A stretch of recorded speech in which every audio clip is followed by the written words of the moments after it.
ॐ भूर्भुवः स्वः तत्सवितुर्वरेण्यं भर्गो देवस्य धीमहि धियो यो नः प्रचोदयात् ॐ शान्ति शान्ति शान्ति. Namaskar my dear friend, this is video number 5 on Katha Upanishad. The topic of self-knowledge is being discussed, and now Lord Yama is describing self-knowledge, and he is starting with the symbol Om. Stanza number 15 says, Yama said, the goal which all the Vedas declare, which all austerities aim at, and which men desire when they lead the life of continence, I will tell you briefly, it is Om. Vedas. The word here means the Upanishads, which contain the essence of the Vedic wisdom. Aim at. The purpose of austerities is the realization of Brahma, life of continence. The reference is to the religious students known as Brahmacharis who live with their teacher, observing the vows of continence and celibacy and practicing other spiritual disciplines. Om. Pronounced Om as in home. Om is the most sacred word of the Vedas and may be compared to the word referred to by Saint John in the opening of the fourth gospel. In the beginning was the Word, and the Word was with God, and the Word was God. According to Hindu philosophy, the whole of this universe has name and form, nama rupa, as the conditions of its manifestation. The form is its outer crust, of which the name or idea is the inner essence or kernel. The name is inseparable from a word or sound. The universe perceived by the five senses is the form behind which stands the eternal, inexpressible Saphota, the word or logos. This eternal Saphota, the essential, beginningless material of all ideas or names, is the power through which the Lord creates the universe. Nay, the Lord first becomes conditioned as the Saphota by his own Maya and then evolves himself as the more concrete sense perceived universe. The symbol of the Saphota is Om, also written AUM Om. Since a word is inseparable from its idea, Om and the eternal Saphota has inseparable are inseparable. Therefore, the eternal Om is the mother or source of all names and forms, and hence is the holiest of all holy words. There may be other words to denote the eternal and inexpressible Spota, but the Hindus contend that Om is a unique word and uniquely opposite. The Spota is the material or foundation of all sounds or words, which are inseparable from names or ideas, yet it is not any definite, fully formed word. That is to say, if all the peculiarities that distinguish one word from another be removed, then what remains will be the Saphota or Om. Therefore, Om is called the Nada Brahma, the sound Brahma. The three letters A, U, and M, pronounced in combination as Om, are the generalized symbol of all possible sounds. A is the root sound, the key pronounced without the tongues touching any part of the palate. It is the least differentiated of all sounds.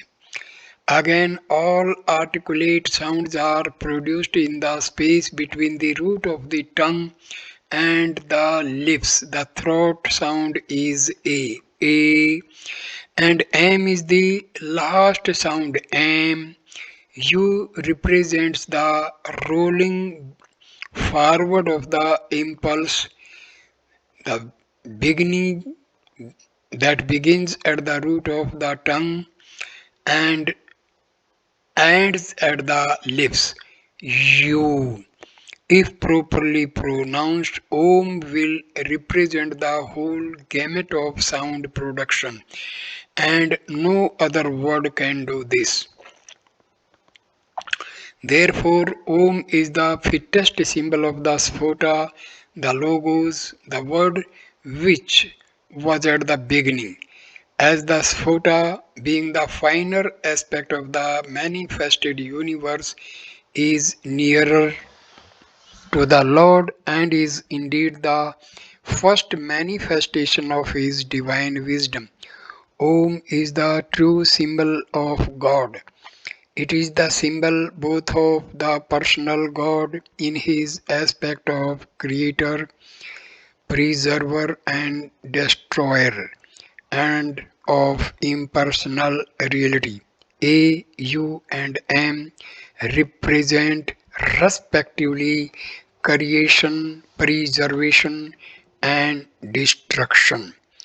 As has been said above, all articulate sounds like between A and M, the undifferentiated gong-like sound that comes at the end of the utterance of Om. When the M sound is prolonged, is the symbol of impersonal and transcendental reality. Om is eternally existent. It was not invented by any man, but was revealed to pure souled mystics when, in meditation, their minds communed with the highest. The Upanishads speak of Om as the most efficacious symbol of Brahma. All seekers of truth meditating on Brahma with or without attributes can use this symbol. The results of the meditation on Om are the attainment either of Brahmaloka or of supreme liberation, depending upon the intention of the seeker. Verse number 16. This syllable Om is indeed Brahma. This syllable is the highest.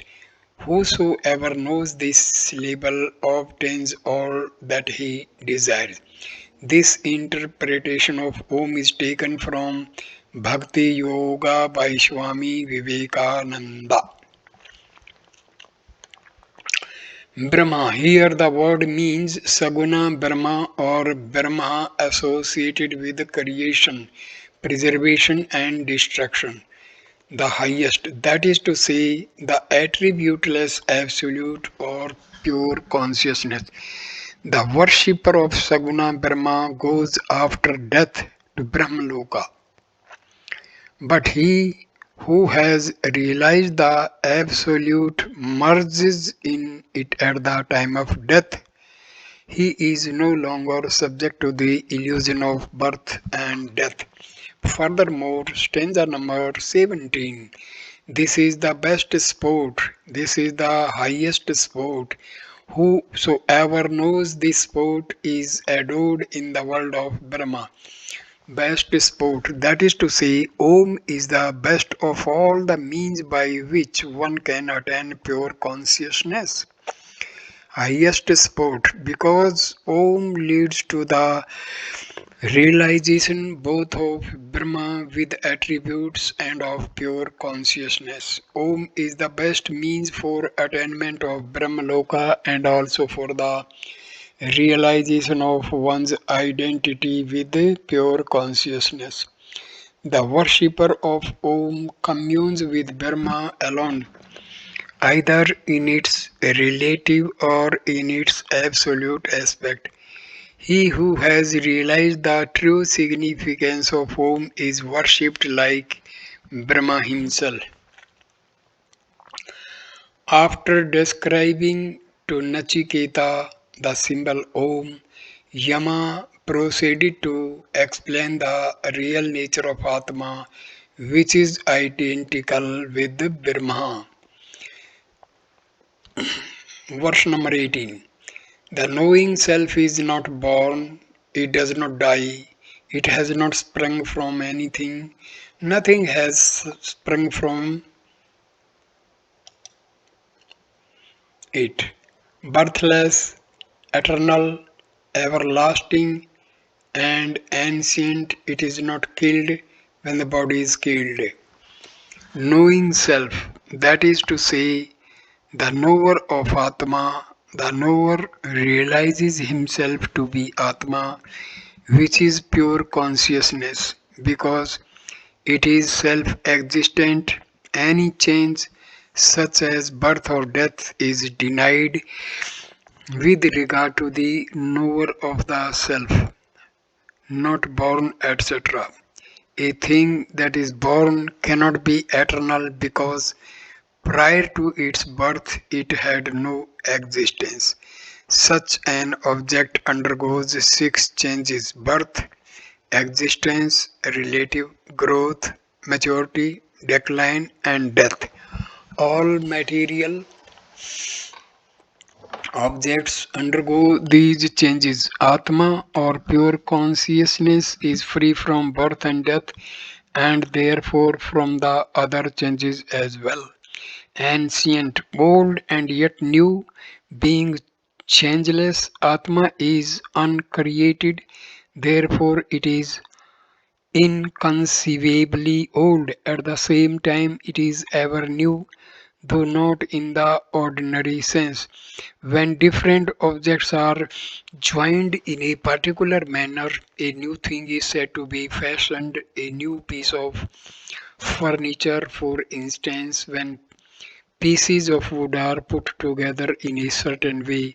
Atma, however, is uncompounded. It is one and without a second, and the only reality. No objects existed prior to it by whose combination it could have been produced. Therefore, it is uncreated, ancient, pristine, and ever new. Though self knowledge, one attains immortality here on earth. Atma, the true self of man, is distinct from the body, the senses, and the mind and is immortal. Yama here answered the doubt of agnostics regarding the existence of Atma after death.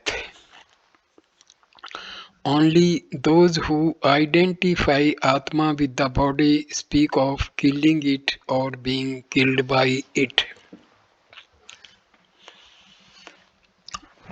Verse number 19. If the killer thinks he kills, and if the killed man thinks he is killed, neither of these apprehends aright. The self kills not, nor is it killed. Apprehends aright, that is to say, knows his true self. In both instances, Atma is identified with the body through ignorance. The agent of killing is the ego, I consciousness, and the object is the body. The ego, identified with the mind, the senses, and the body, known as the phenomenal being, kills another body, the real self. Pure consciousness is the detached witness. As Atma does not kill, neither does it participate in any other action. The life of the world, characterized by virtue and vice, good and evil, and the rest is regarded as real only by the person who identifies himself with the body and not by the knower of the self. The nature of Atma, stanza number 20. Atma, smaller than the small, greater than the great, is hidden in the hearts of all living creatures. A man who is free from desires beholds the majesty of the self through tranquility of the senses and the mind and becomes free from grief. Smaller, etc. Atma is smaller than a barley grain and greater than the wide universe. It is the inmost essence of all things that exist, great or small. It gives all tangible things the appearance of reality. Without it, nothing would exist. Atma is one and non dual. It appears to be many because of its association through Maya with various forms. In its true nature, Atma is free from all attributes. Living creatures, from Brahma to the blade of grass, all embodied beings, the infinite Atma is the essence of all, who is free, etc. That is to say, who has renounced all desires for enjoyment of objects on earth or in heaven. Majesty. The unique greatness of the self consists in the fact that it undergoes neither expansion nor contraction by its association with upadhis, great or small. It does not become holy through good action or illusory and not real. Good action or sinful through evil action, because its association with the upadhi is illusory and not real. It always remains unchanging, pure consciousness. But evil action creates a barrier and hinders a man from beholding the vision of the effulgent self, whereas good action destroys the barrier. Tranquility, etc. One feels tranquility when the sense organs are restrained from external objects and the mind is desireless. Through this serene mind, one gains a vision of the self. Commentators who uphold dualism explain the compound word dhatu prasadat, tranquility of the senses and the mind, in the text as by the grace prasadat of the creator dhatu. It is true that one does not feel the grace of God without desirelessness, inner calmness, and purity. Atma cannot be known by an unillumined person full of worldly desires. Stanza number 21. Though sitting still it travels far, though lying down it goes everywhere, who but myself can know that luminous Atma who rejoices and rejoices not. Though sitting, etc. As pure consciousness, Atma is immutable and ever stationary. Yet in the dream and waking states, it appears to move.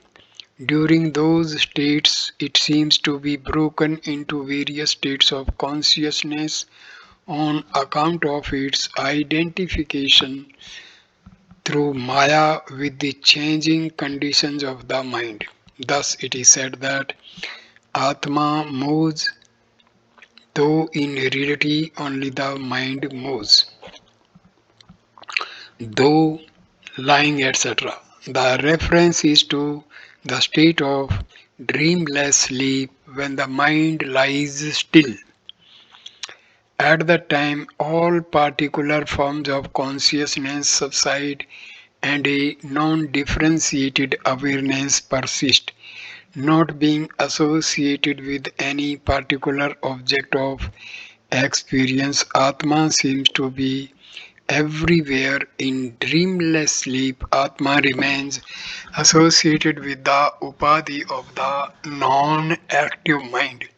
Myself, the true nature of Atma can be known only by a seer endowed with the subtle power of discrimination, rejoice, etc. When identified with the upadhis of the body and the mind, Atma appears to be endowed with contradictory attributes such as joy and sorrow, oneness and multiplicity, permanence and impermanence. But in reality, it is free from all attributes.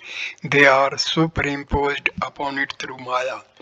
Atma is often compared to a mythical precious stone called the Chintamani or thought reflecting gem, which shows various colors according to the fancies of the perceiver. Like it, Atma appears to be endowed with many attributes according to the different fancies of men, therefore, it is incomprehensible. Through self knowledge, a man goes beyond grief. So I conclude this video here. Next video number 6 will start with verse number 22 of chapter 2 of Katha Upanishad. Thank you for watching this video. Please like, comment and share the video and subscribe the channel. Thanks a lot. Namaskar my dear friends.